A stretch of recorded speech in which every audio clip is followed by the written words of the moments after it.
en ligne oyo et banda kolanda biso na idée ya ko soutenir communication na biso ya place. Là na oki ke bakangi elonga na lobino na yana na elonga na business nande ko business elonga na business na yeba likambo ngo eza nini soki bakangi bango. Voilà. Bon,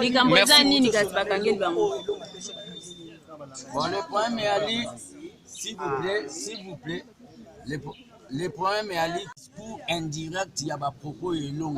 Ponga pe na enregistré yango. Avance. Bon, elonga lobby ke bakangi pour asalaki analyse moko arrestation ya pasteur Moïse Mbiye et Nasser Alian et pesike na analyse wana si Moïse Mbiye adimaki na parquet et alaki suite na intervention ya monsieur Christian Tshisekedi nazoloba oyo elonga alobi, c'est-à-dire alobi ke bakangi po Moïse Mbiye adimaki na parquet sur l'intervention ya Christian Tshisekedi na sololi pena mwana mwasi komone na business ya lobi ke ndenge ezali ye ayambaki nde kaka elonga donc bapropos ya elonga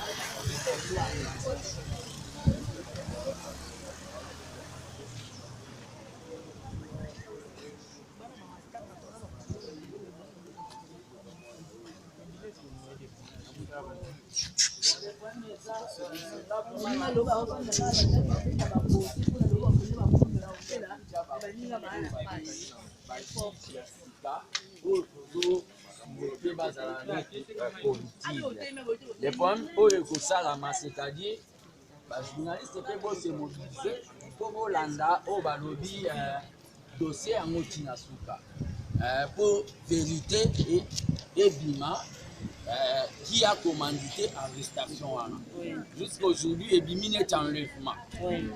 Il n'y a pas eu un mandat d'arrêt biso tolita te po babanda ko enlever bato ata bato baomona bapropos na nga eza neti ke nazokondamne pouvoir en place. Bible eloba avolongola nzete oyo eza na liso ya moninga ipo banda kolongola na oyo ya yo moko. S'il y a on a enlevé, on l'a pris sans mandat d'arrêt, ce qui est condamnable. Mais toutefois, il faut souhaiter la solution et se trouver à l'amiable. Donc, pas garantie, pas respecter, on va bien dire, comme prévenir, jusque-là, on va prévenir. Le mouton a fondi, on a se présenter.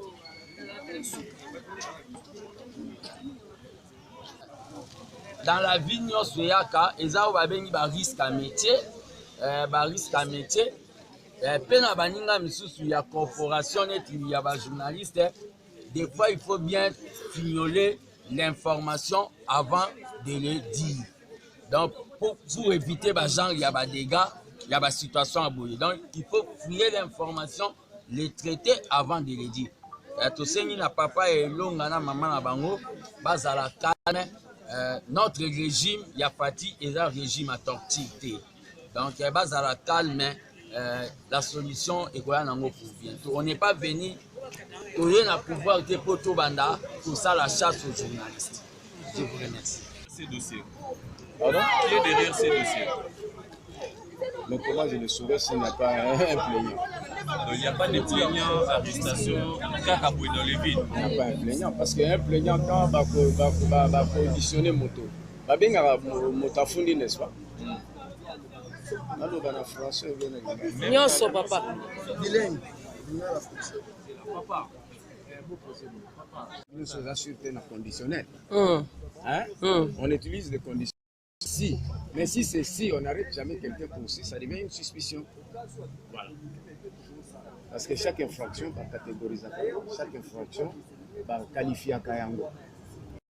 Quel est le nom qu'on a avec là, il faut que dans cette session, on a